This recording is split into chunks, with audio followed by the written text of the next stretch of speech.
Welcome to the Occult London podcast. This is a new podcast dedicated to exploring magic, mysticism, the Kabbalah, as well as other topics.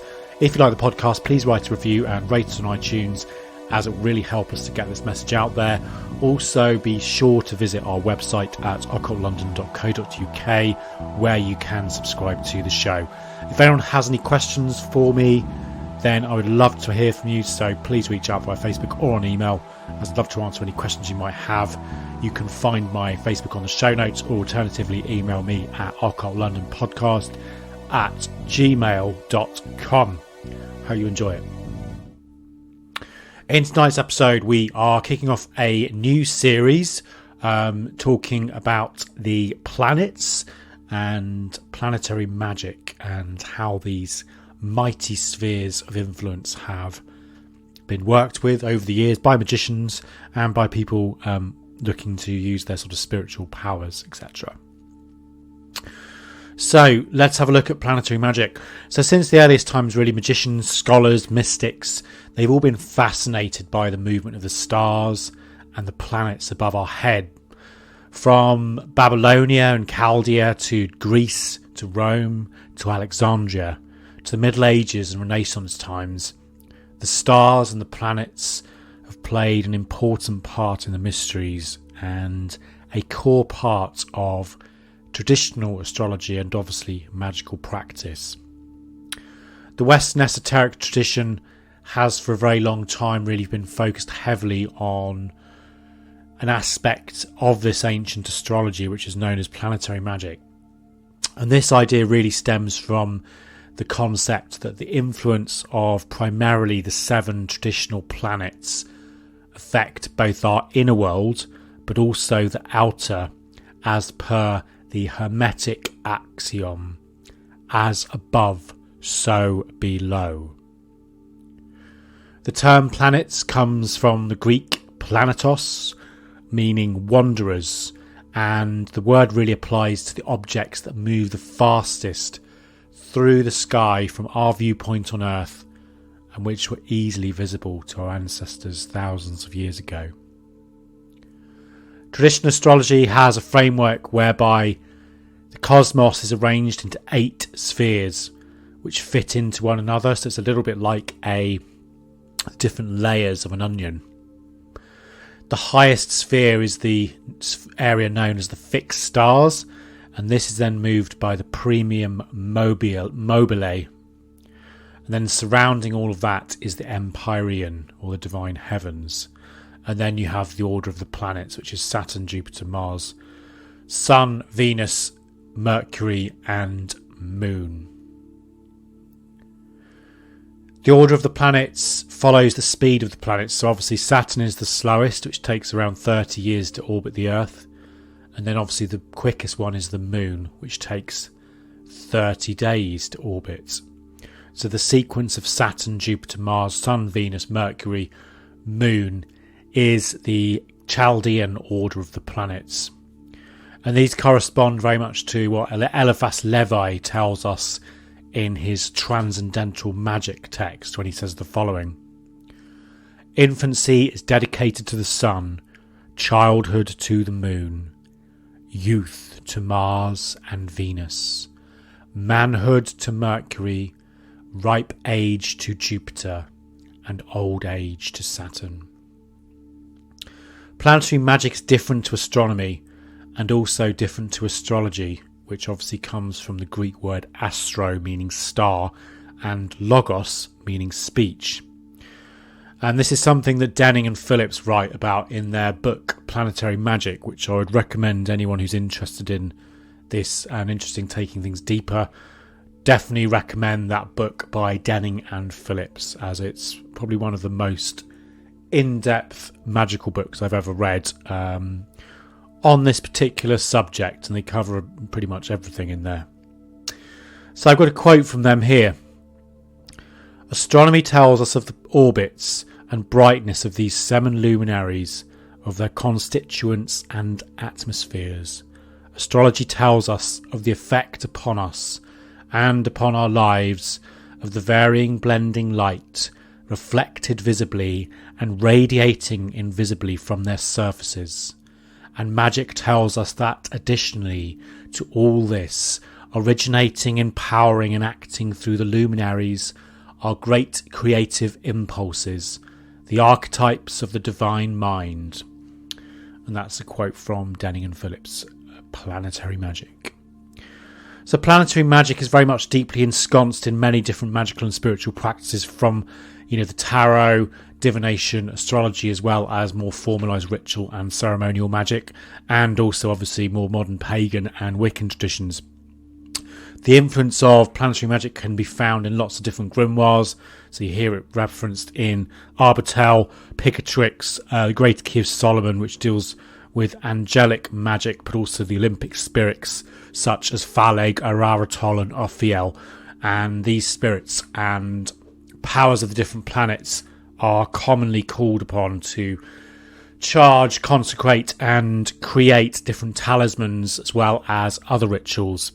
Eliphas Levi, who I mentioned earlier, he was a very famous French magician who lived in Paris during the turn of the century, writes in his Transcendental Magic text the following: "The 7 planets are in fact the hieroglyphic symbols of the keyboard of our affections.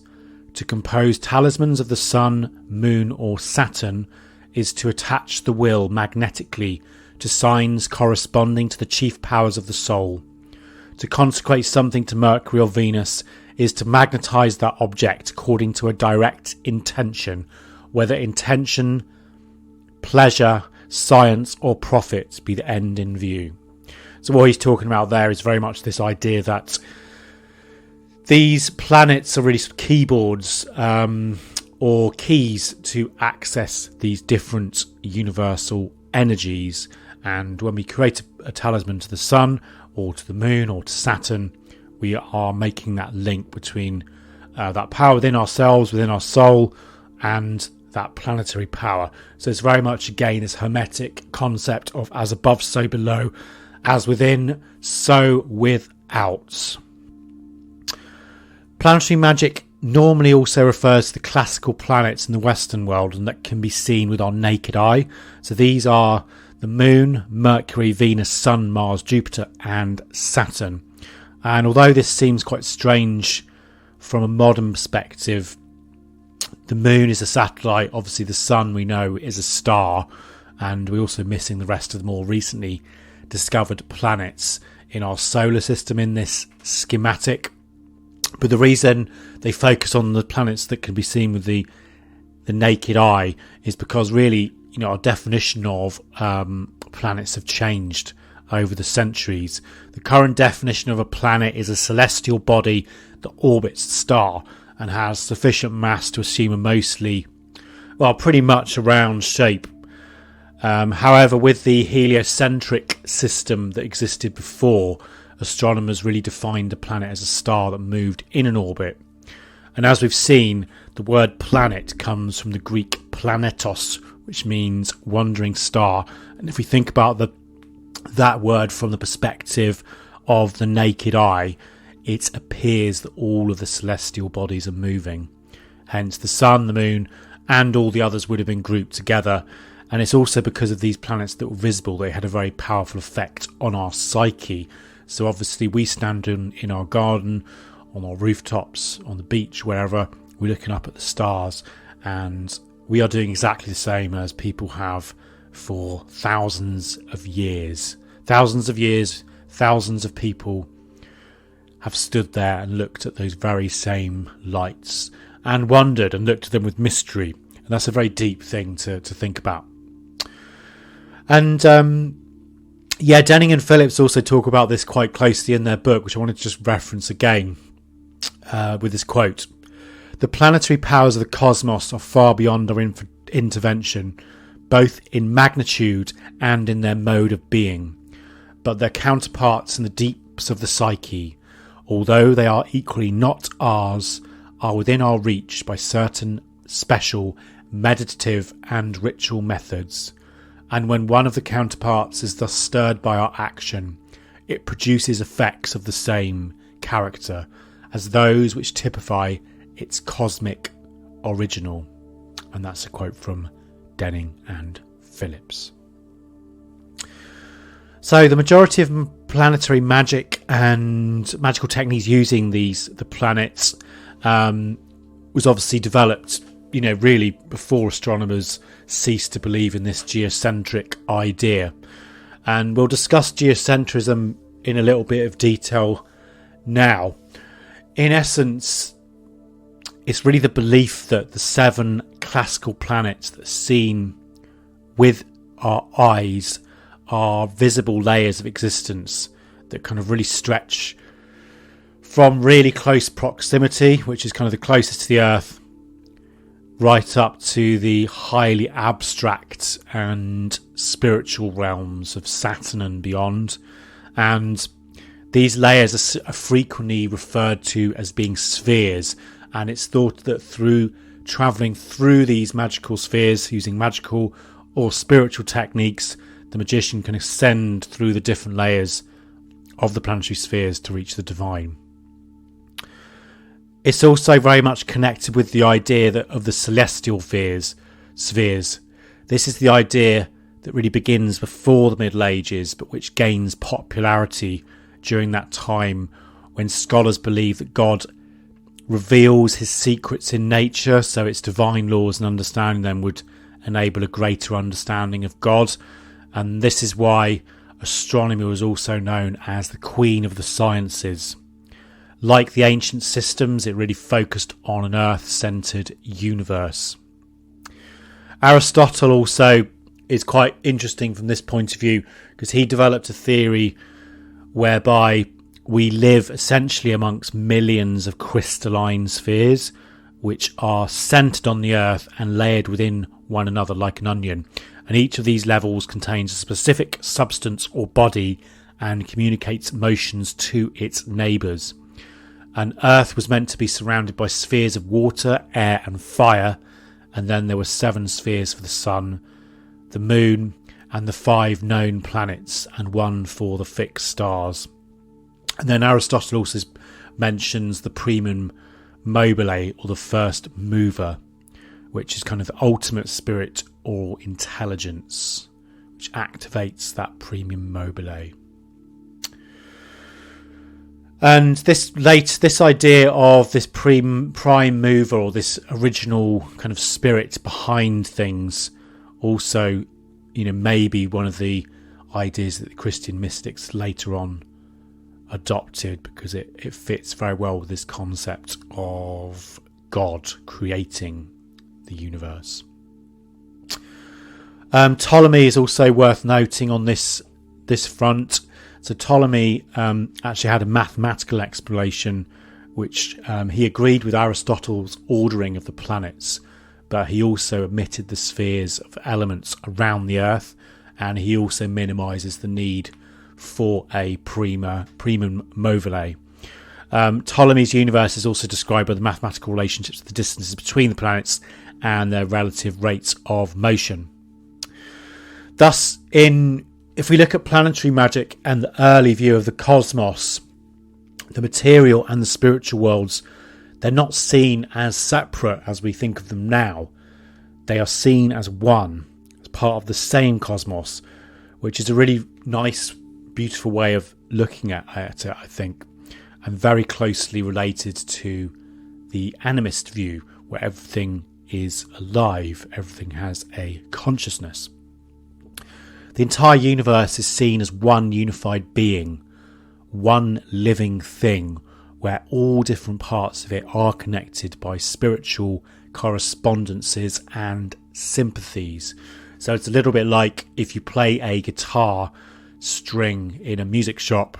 If you play like an E string, for instance, every other musical instrument that has that string, that note tuned to it, will resonate. So it's the same concept from that point of view. We're all meant to be connected, and if you do something here, it has an effect on everything else which is similar. The earth and matter was seen as less than perfect than the spiritual realm, and so more subject to restriction from the concept of sort of the life and death and also while the spiritual realm was also considered to be eternal. But they believed that through the study of the known universe, such as the planets, the mystics, the magicians and the astrologers believed that they would be able to come closer to those hidden levels of reality. So they believed that if you look at the shape of the stones on the ground and you look at the plants, you can greater understand that heaven. Because as I said before, the hermetic axiom is as above, so below, as within, so without. So in this cosmos, it's very similar to the Kabbalistic viewpoint, and where all the worlds cross over and interpenetrate each other. So, for example, the sun appears as a divine god in the archetypal world, but in the material realm, the sun is also mentioned as being part of doctors and physicians, and obviously with the archangel Michael. And through working with the correct correspondences in the material realm, we can connect with that divine counterpart. And this is something Marsilio Ficino writes about in his 3 books of life. Ficino was a very famous academic scholar who lived in the Renaissance, in Renaissance Italy. And Ficino writes this, and I quote, "I have said elsewhere that down from every single star, so to speak platonically, there hangs its own series of things down to the lowest. Under the celestial serpent, or the entire constellation of the serpent bearer, they place Saturn, and sometimes Jupiter, afterwards demons, who often take on serpent's form. In addition, men of this kind, serpents, the animals, the snakeweed, the stone draconite, which originates in the head of a dragon, and the stone commonly called serpentine. By a similar system, they think a chain of beings descends by levels from any star of the firmament through any planet under its dominion. If, therefore, as I said, you combine at the right time all the solar things through any level of that order, i.e., men of solar nature or something belonging to such a man, likewise animals, plants, metals, gems, and whatever pertains to these, you will drink in unconditionally the power of the sun, and to some extent the natural powers of the solar demons." And that's from Ficino. He also says the following, and I wanted to quote from him again because this is really good stuff and it's really interesting. "Thus, just as humans have a physical body, a divine spirit and a soul as intermediary between them, so does the universe, being composed of the divine spirit of God, physical matter and the world's soul, or anima mundi. In addition, the world's soul possesses by divine power precisely as many seminal reasons of things as there are ideas in the divine mind. By these seminal reasons, she fashions the same number of species in matter.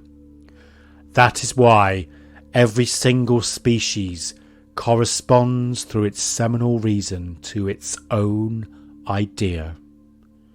And if, in the proper manner, you bring to bear on a species, or on some individual in it, many things which are dispersed, but conform to the same idea, into this material, thus suitably adapted, you will soon draw a particular gift from the idea through the seminal reason of the soul." And that's from Ficino, 3 books on life. Book 3, chapter 1. So what is Ficino saying is really that everything has a correspondence on a higher level. Therefore, the 7 planets were thought to links to higher levels of reality and also linking with our soul. And this idea is very well expressed by Cornelius Agrippa in his 3 books of occult philosophy in a section titled "That the whole sublunary world and those things which are in it are distributed to the planets." And I just wanted to quote from Agrippa as well. "Moreover, whatsoever is found in the whole world is made according to the governments of the planets, and accordingly receives its virtue. So in fire, the enlivening light thereof is under the government of the sun, the heat of it under Mars in the earth, the various superficies thereof under the moon and Mercury, and the starry heaven, the whole mass of it under Saturn. But in the middle elements, air is under Jupiter, and water under the moon, but being mixed are under Mercury and Venus. In like manner, natural active causes observe the sun, the matter the moon, the fruitfulness of active causes, Jupiter, the fruitfulness of the matter, Venus, the sudden affecting of any thing, Mars and Mercury, that for his vehemency, this for his dexterity and manifold virtue. But the permanent continuation of all things is ascribed to Saturn. Also amongst vegetables, everything that bears fruit is from Jupiter, and everything that bears flowers is from Venus. All seed and bark is from Mercury, and all roots from Saturn, and all wood from Mars, and leaves from the moon. Wherefore all that bring forth fruit and not flowers are of Saturn and Jupiter, but they that bring forth flowers and seed and not fruit are of Venus and Mercury. Those which are brought forth of their own accord, without seed, are of the moon and Saturn. All beauty is from Venus, all strength from Mars, and every planet rules and disposeth that which is like to it.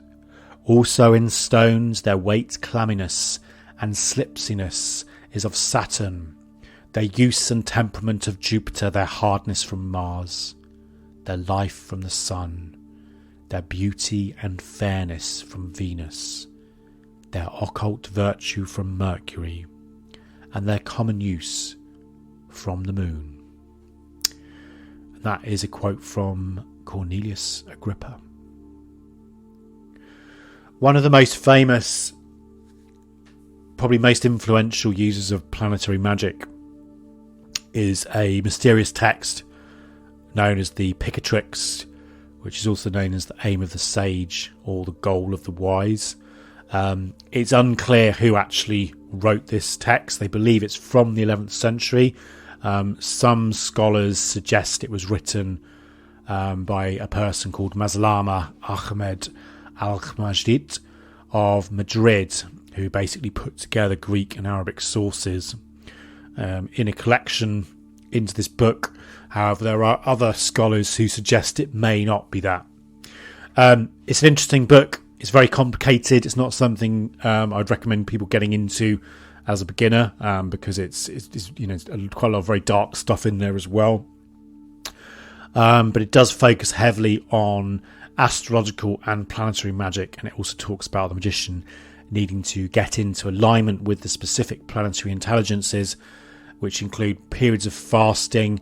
It also includes choosing different foods that are appropriate to the planet, wearing the right kind of clothing which correspond with the corresponding perfumes and incense. And a lot of these aspects of correspondences have developed down through the ages and remain to us to even today. So you see it in psychology, you see it in things like aromatherapy, colours, scents. It's been proven now that different scents, different colours, different clothes will have an effect on our mood and our emotions. So if you do poo-poo the idea of planets having an influence over you, then think about that we do. It's actually proven that different colours will actually affect different moods. So for instance, red is more likely to make you angry, whereas blue is more of a calming, and that's kind of been proven. So therefore planetary magic really kind of follows the principle that all material things here on the earth have a connection with a planet, and then through using different correspondences techniques, such as talismans, magical squares, or simply just meditating with a candle and thinking about a specific planet, we can actually make contact with that planetary energy and begin to make positive changes in our lives. As you mentioned in the beginning, planetary magic is very different to astrology, where one would consider the astrological positions of planets in relation to a question. So it would be horary astrology, which is kind of more of a passive way of working with the planets. The magician, and if we are magicians, we are doers. We use our willpower to actually go out there and do stuff and really have an impact on our world around us. So we're actively involved in summoning, connecting with those planets, and that's really key. It's like we are going out there and we are connecting. We are making changes in our consciousness in accordance with will. We're making changes in our world, hopefully for the positive.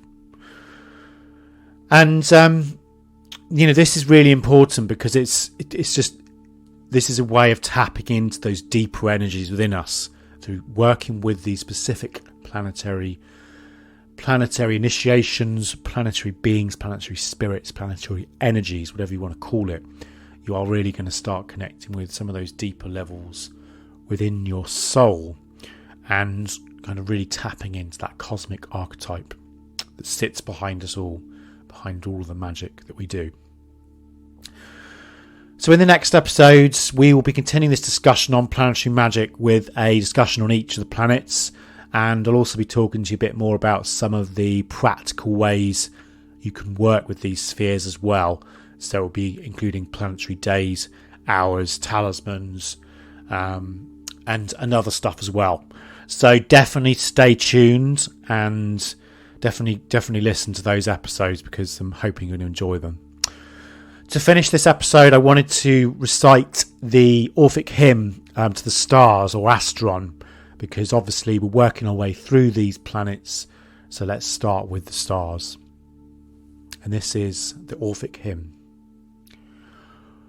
With holy voice I call the stars, on high, pure sacred lights and genie of the sky.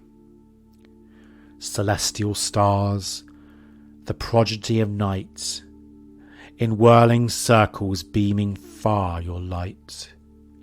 Refulgent rays around the heavens ye throw, eternal fires, the source of all below.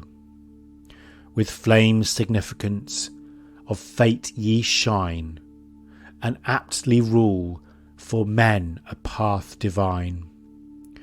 In 7 bright zones ye run with wandering flames, and heaven and earth compose your lucid frames. With course unwearied, pure and fiery bright, forever shining through the veil of night. Hail twinkling, joyful, ever wakeful fires, propitious shine on all my just desires. These sacred rites regard with conscious rays, and end our works devoted to your praise.